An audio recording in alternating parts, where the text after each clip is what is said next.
जय हिंद। आज समझते हैं कोण, मैथ का एक अत्यंत महत्वपूर्ण टॉपिक।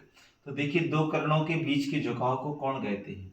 जब एक ही जगह से दो लाइनें निकलती हैं तब कोण बनता है और इन दो लाइनों के बीच के झुकाव को ही कोण कहते हैं। अब देखिए, जो कोण होता है ये लिखा हमने 80। जो कोण होता है उसका निशान होता है इस तरीके से ऊपर 0। इसको इंग्लिश में डिग्री और हिंदी में अंश कहते हैं। यदि इंग्लिश में पढ़ेंगे तो 80 अंश, इंग्लिश में 80 डिग्री। इसके बाद समझेंगे कोणों के प्रकार। तीन। हाँ, कोणों के प्रकार। तो देखिए, कोणों के टोटल 7 प्रकार होते हैं। इस मैप के माध्यम से समझेंगे कोण के कौन से प्रकार हैं, कहाँ से क्या होता है। तो चलिए देखते हैं। अब देखिए, यहाँ 0 है, यहाँ एंटी क्लॉक घूमेंगे।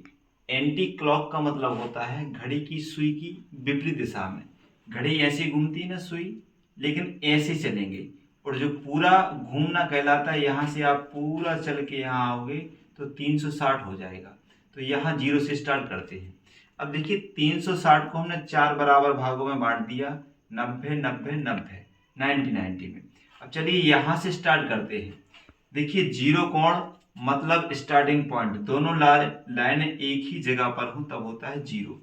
अब यहाँ से यहाँ के बीच में जो भी लाइन बनेगी, देखिए ऐसे बनता है। यदि ये दो लाइन बनती है तो ये कोण 90 से कम होगा, मतलब ये न्यून कोण कहलाएगा। 0 से ज्यादा, 90 से कम, या फिर ऐसा कोण होगा। इन दो लाइनों के बीच में जो भी एंगल बनेगा वो भी न्यून कोण कहलाएगा, मतलब 90 से कम। अब इसके बाद आता है समकोण। समकोण एक फिक्स कोण है कि 90 का होगा, ना ज्यादा ना कम। तो देखिए, यहाँ जो कोण बन रहा है यहाँ, वो फिक्स 90 का है। यहाँ और यहाँ के बीच में जो कोण बन रहा है वो फिक्स 90 अंश का कोण है। अब इसके बाद देखिए अधिक कोण। अधिक कोण एक कोण हुआ, मतलब इस तरीके से कोण बनेगा 90 से ज्यादा और 180 से कम। यहाँ कोण भी बनेगा तब भी 180 का कोण होगा। ठीक, इसको बोलते हैं अधिक कोण। इसके बाद ऋजु कोण। ऋजु कोण एक फिक्स कोण है जिसको स्ट्रेट एंगल कहा जाता है इंग्लिश में। हिंदी में ऋजु या सरल कोण कहते हैं, बिल्कुल सीधा बनता है, 180 का कोण कहलाता है। इसके बाद आता है बृहद कोण।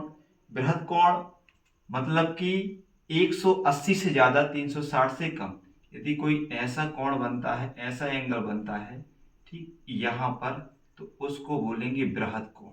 ये 0 है, 180 से ज्यादा है, वहीं 360 से कम है। उसके बाद आता है पूर्ण कोण।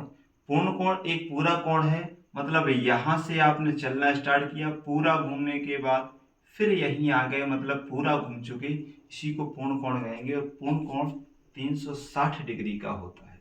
इस तरीके से कोणों के सातों प्रकार हुए। धन्यवाद।